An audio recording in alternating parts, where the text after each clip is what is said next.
Recovering your voice after narcissistic abuse, the role of safe people. In order for scapegoat survivors of narcissistic parents to realize that they're now safe to unmute, things have to be different. They've learned to mute when they had to stay in relationship to a parent who required this. Attempts at unmuted living were punished via parental rejection or withdrawal. Scapegoat children learn that unmuting damages their most important relationship.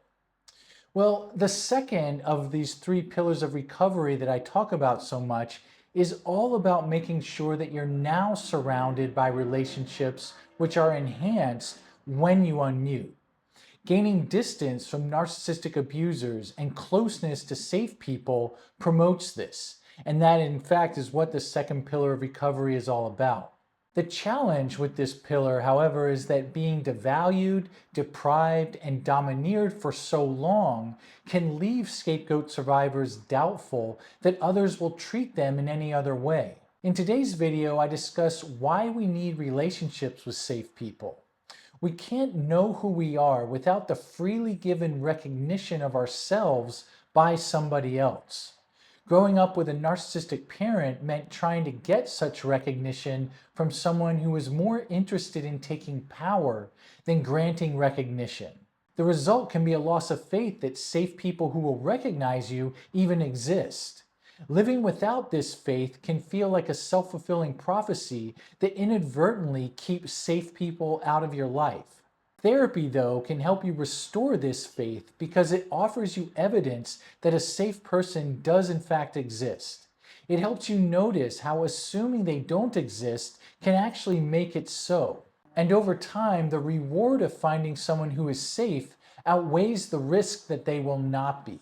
I'll offer a detailed case example to illustrate all of this. Well, my name is Reid, and I'm a practicing licensed psychotherapist in California and a scapegoat survivor myself. I've worked to understand what helps scapegoat survivors know that they're now safe to unmute. Unmute what they need, what they want, and what they really think about the world around them. And this has led me to these three pillars of recovery that I just mentioned. Pillar number one is to make sense of what happened so that you know it was not your fault. Pillar number two is to gain distance from narcissistic abusers today and closeness to safe people, which is what today's video is all about.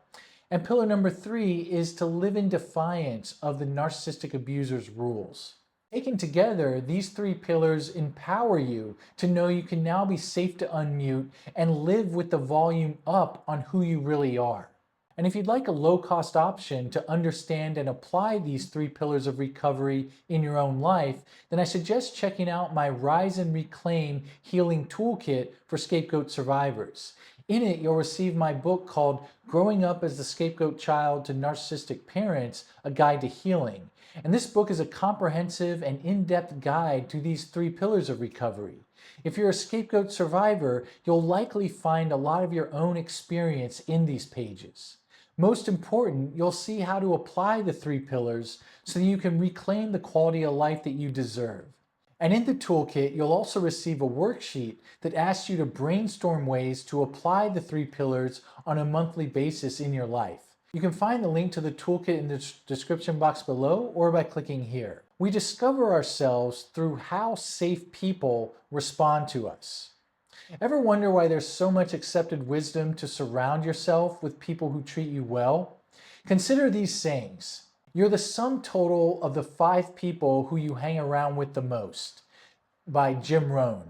Second, surround yourself with the dreamers and the doers, the believers and thinkers, but most of all, surround yourself with those who see the greatness within you, even when you don't see it yourself. That was by Edmund Lee. And this one's pretty awesome, I think. Before you diagnose yourself with depression or low self-esteem, first make sure that you're not, in fact, just surrounded by assholes. And that was from William Gibson. People have understood for some time that we tend to feel about ourselves in ways that reflect how well or poorly we're treated by the people around us. And this has major implications on whether we feel safe enough to unmute today or not. We need other people to first recognize the unique sounds our voice makes. And by voice, I mean it's sort of a metaphor. So realize sort of the sounds our kind of full self makes, I think would be a fair comparison. 2, reflect back the value of our voice. And 3, continue offering love and support when we speak freely. When we have people around us who offer these 3 responses, we get to know who we are, feel our worth, and grow without fear of loss of their love. We come to know our voices through the sounds they make in others' ears. Well, we can only discover and unmute our voices in relationship to other people. This can't be done in your own mind. In order for our voices to seem real, they must be heard, recognized, and reflected back by another person. So let's illustrate this with again, anonymized case example. John grew up in a good enough family. His father was interested in him and would make efforts to show this to John. As a 5-year-old, John loved playing soccer. One day when they were shopping at Target, John saw the sporting goods section and excitedly said, "Hey Dad, can we go look at the soccer stuff?" His father replied with a smile, "Yes, we can, and you sure do love soccer, don't you?" Well, this was a fairly minor exchange, but John's father recognized what mattered to John, John's love for soccer, and reflected this back to him. John's experience of his identity as a kid who plays and loves soccer strengthened in that moment. Well, the catch with getting such needed recognition from another person is that they must give it. You can't demand it or take it. Otherwise, the recognition they offer wouldn't feel real. So we're all in a position of needing others to hear and recognize our voices to feel like they are our own. For this to happen, though, the other must also freely choose to offer such needed responses. Recognition that's coerced out of the other person will not feel real in the way that freely given recognition does. We come to value our voice based on the worth our parents assigned it. A child also needs to know that when they use their voice, they can have the positive impact on their parent that they intend. Such experiences let the child know that their voice has worth in this world. And by worth, I mean the ability to positively impact someone else.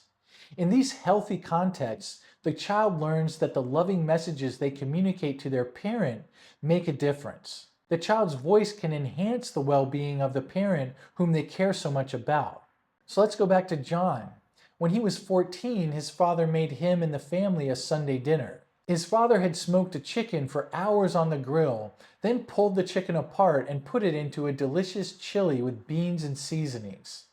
Midway through the dinner, John spontaneously and genuinely said, "Hey, thanks for dinner, Dad. It's really good." His father simply said, "You're welcome, son," and conversation moved on.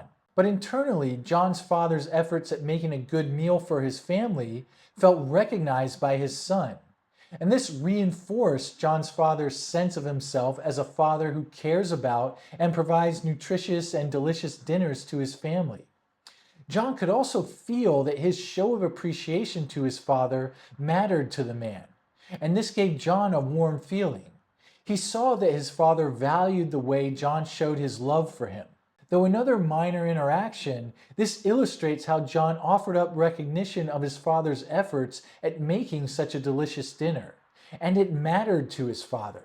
They were locked in a mutually recognizing relationship that each enhanced their senses of self. We can speak freely when it doesn't harm important relationships.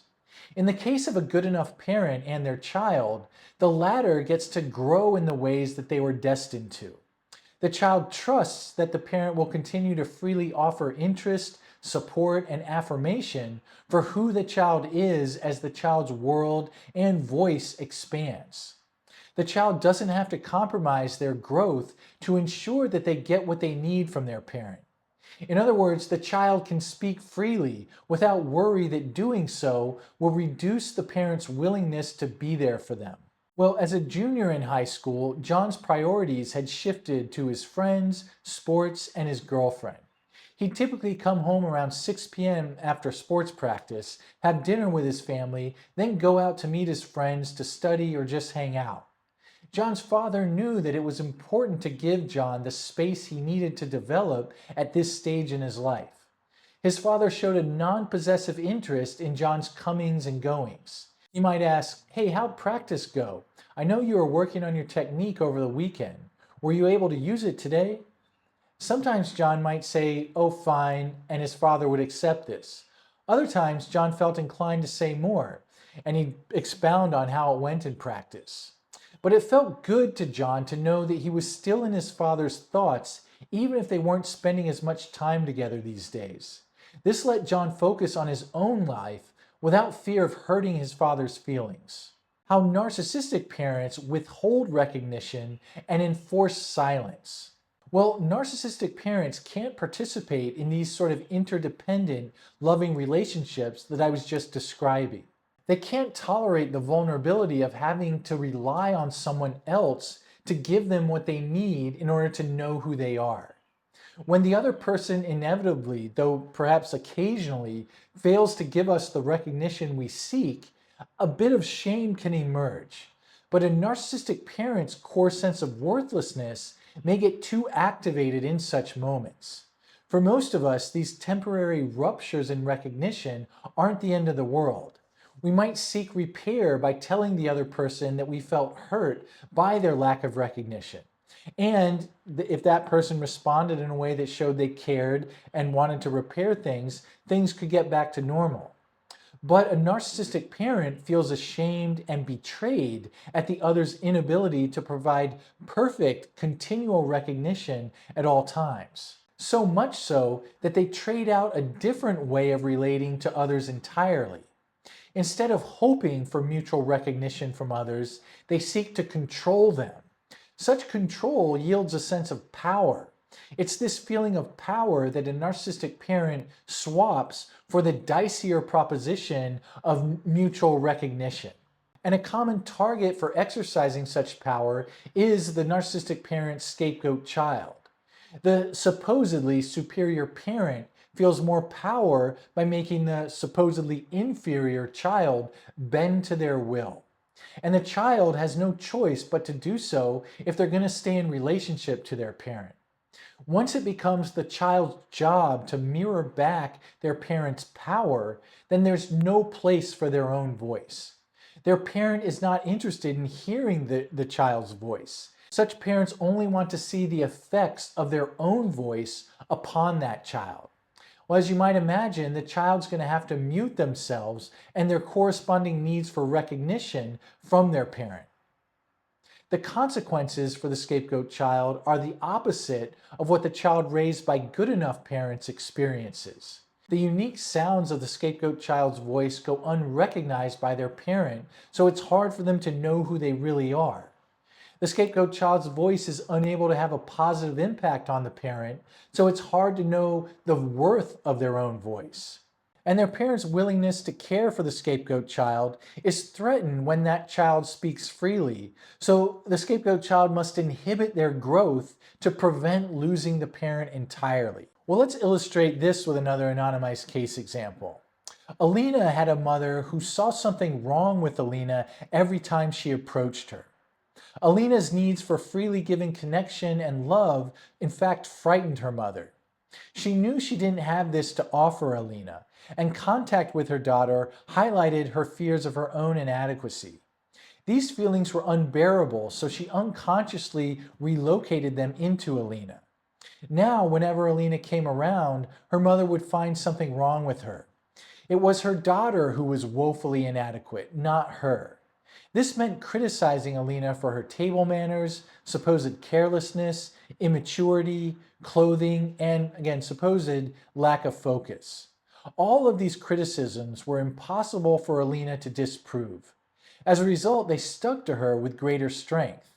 The consequences for being put into the role of scapegoat like this were severe for Alina. She didn't have a parent who was psychologically healthy enough to honestly listen to her voice and reflect it back to her. This deprived Alina of the freely given recognition she needed from her parent to know who she uniquely is in the world. Her mother made it plain that Alina could have no positive impact on her. Her mother's attitude was that Alina was a burden and required constant correction. This denied Alina the experience of her voice carrying value to her parent. She was left to conclude that her voice couldn't positively impact the people she cared about. And Alina's attempts to speak freely only seemed to make her mother more hostile. Any effort Alina made to expand her world would be criminalized and punished by her mother.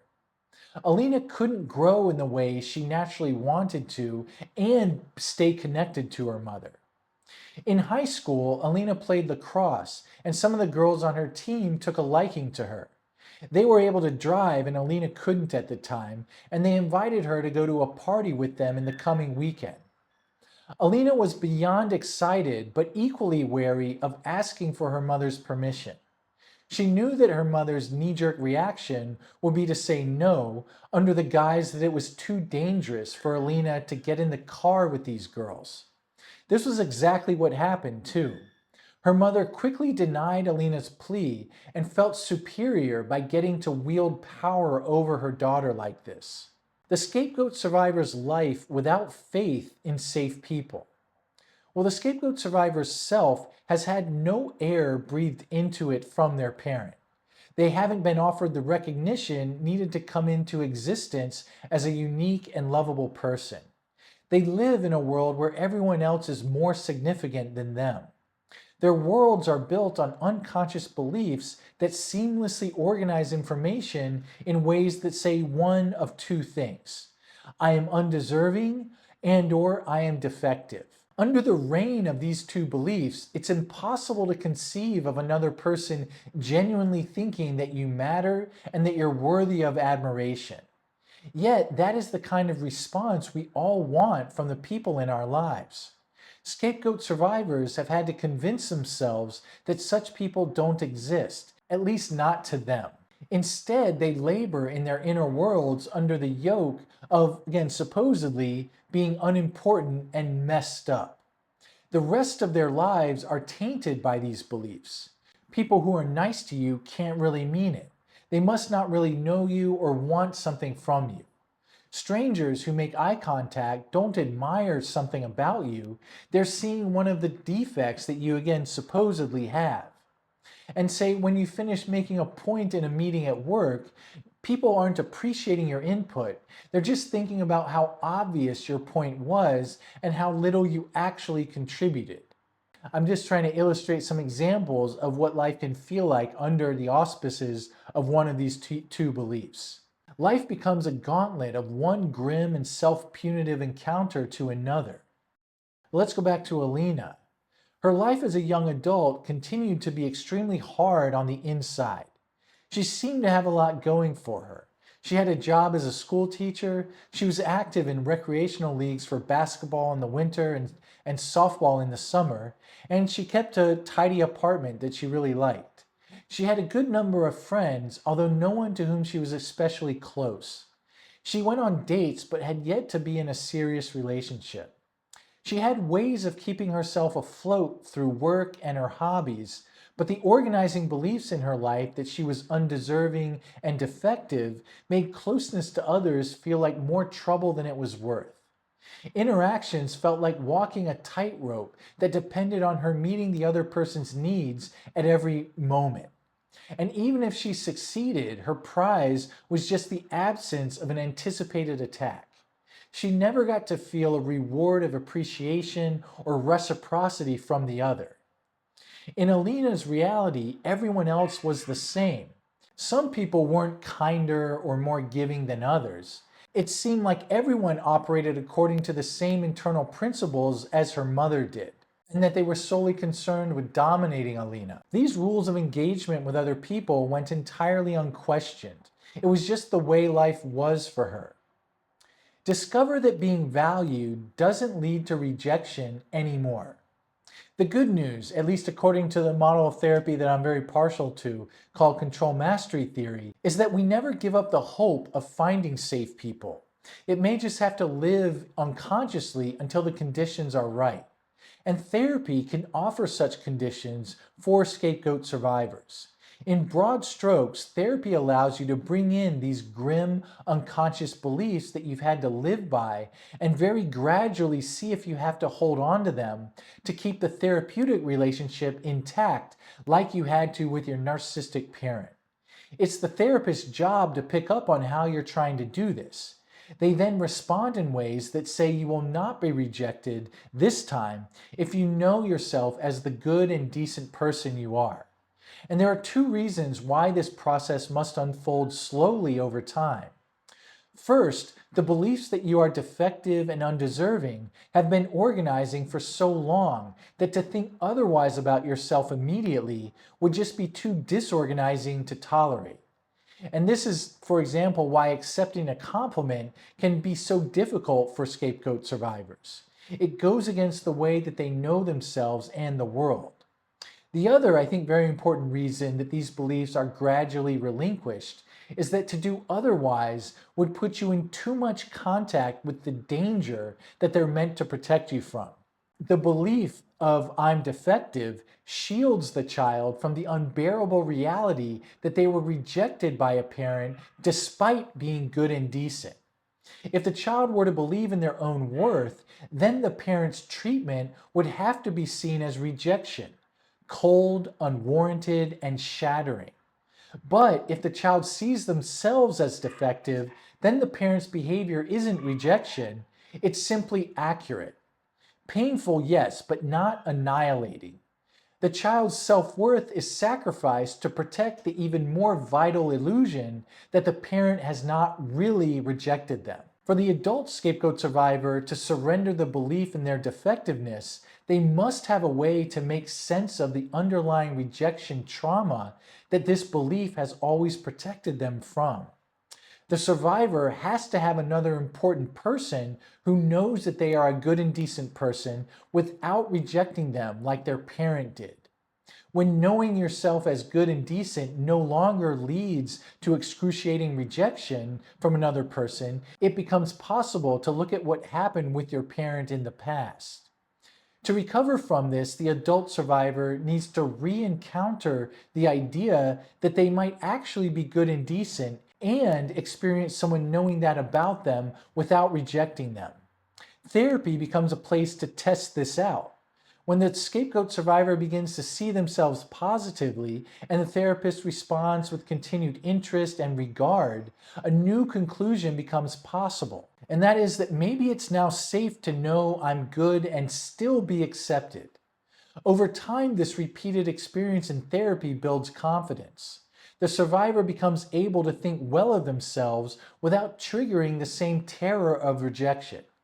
Only then can they look back and fully recognize what happened in their childhood, that they were good and were rejected anyway. And now, finally, they can bear that truth because it's no longer happening. So let's illustrate all this with Alina once more. When she was in her late 20s, she decided to reach out for help. She was managing her life well enough, but felt no passion for it. There has to be a better way to live, she thought. So she found a therapist that was recommended by a friend and made an appointment. She was wary about the therapist going into her first session. Alina figured that this would be yet another person who was displeased with who she was. Alina expected to be told all the things that were wrong with her. She hoped to learn the things that she needed to fix in herself to be happier in life. Her therapist had been in practice for about 10 years and his name was Ryan. He saw a lot right with Alina.